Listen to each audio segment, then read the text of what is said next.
The New Hampshire primary is 287 days away. The 2024 general election is 553 days away. This has been a slow starting election cycle compared to those of recent memory, but it's coming. And the 2024 election will be as important as any that have ever been held in this country. CNN will hold its first town hall with former President Donald Trump, who is attempting to do what Grover Cleveland did, win election to non-consecutive terms. Donald Trump, the 45th president, seeks now to be our 47th president. Now, how will CNN handle Donald Trump? Will it be different than they did when he ran in 2015 and 2016? During those days, Jeff Zucker was the president and CEO of CNN. And what he decided to do was to go for the ratings. He abandoned much of the pretenses of a news operation, and he threw a reality show. He put on the air people like Corey Lewandowski, Jeffrey Lord, and Kayleigh McEnany, and he institutionalized lying. What happened on CNN's air was not so different than what would happen on Fox's a bit later. Over the years, CNN's able journalists were forced to sit side by side with Trump's most committed sycophants. And the result was a collapse of trust between CNN and its audience. The network lost its integrity, it lost its trust, it lost its brand. Now, CNN is under new leadership, and the CEO, Chris Licht, has talked often about the urgent necessity of CNN restoring trust. So there is a fundamental issue now at hand. How will Caitlin Collins, the young CNN reporter and morning anchor star, handle the disgraced 45th president? How will he be treated? What are the questions that will be asked? Will he be queried on China policy, on global warming? Will he be asked about his 35,000 lies? Will he be held to account for the insurrection that he incited? Will he be asked deep and penetrating questions about the motives of his 35,000 lies? Will he be probed on his contradictions? Will he be asked about his intimations of violence and menace?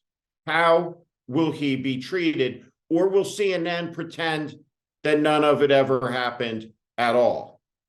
The simple truth is that Donald Trump has become more unhinged in recent months. His talks have grown more violent. They've grown more delusional. His lies have grown more pronounced. And if Donald Trump is going to do what he's done on his speeches, then CNN has a very difficult decision to make. Will they allow Donald Trump to continue to poison the public discourse on their airwaves by lying about a lost election, saying that he won? Will they call him out? Will they challenge him? Will they stop him cold when he incites violence, when he makes intimations, when he makes threats? Or will they let the show roll on?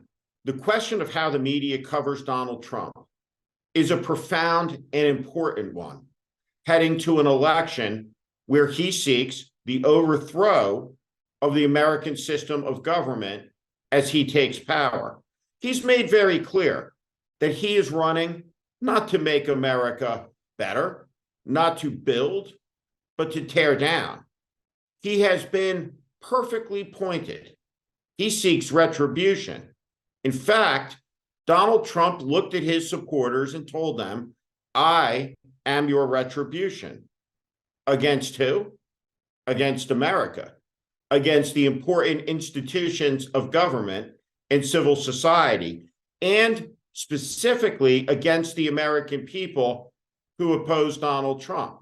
It will be a perversion of justice, of truth, if CNN covers him like a normal candidate, and CNN doesn't talk about Donald Trump's legacy of lies. and Donald Trump's legacy of death and Donald Trump's legacy of incompetence. This is crucial also because it is taking place at this moment of implosion at Fox News. Fox News has been the longtime ratings leader in cable news, but the firing of Tucker Carlson has imploded its audience. That audience is surging to Newsmax. What does that tell us about the current state of the American people and the American media? What it tells us is there is a masochistic audience yearning to be lied to and abused by venom, by vitriol, by hyperbole, and by propaganda. It is an entertainment channel for millions of Americans who are Civil War reenactors, but in the present tense, from their couches. It is sick, but it is effective, and there is an audience, and billions of dollars can be made by lying to that audience and telling them that everything that is broken is someone else's fault, usually someone who looks, thinks, or lives a little bit differently. Now, this rancid era will ultimately come to an end, but the only force that can bring it to heel is the American people. There have been very, very few interviews that have taken place over recent years where reporters have effectively pierced Donald Trump's armor of bullshit, bluster, and absolute nonsense. It's happened a couple times. It would be good if it happens more. Caitlin Collins is an able reporter who has the biggest test of her life ahead. How will she handle the most loathsome liar to ever hold political office in the United States? How will she question and moderate the worst president that has ever been? A dangerous man who, with each word, incites violence and hatred and mayhem as he slanders his country. Caitlin Collins will set the standard for how her network, CNN, covers Donald Trump.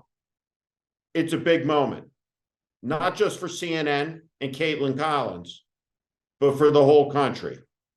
The 2024 campaign is fully underway, and this election will be a decisive one. Because if Donald Trump comes back to power, there's a tremendous chance we lose America.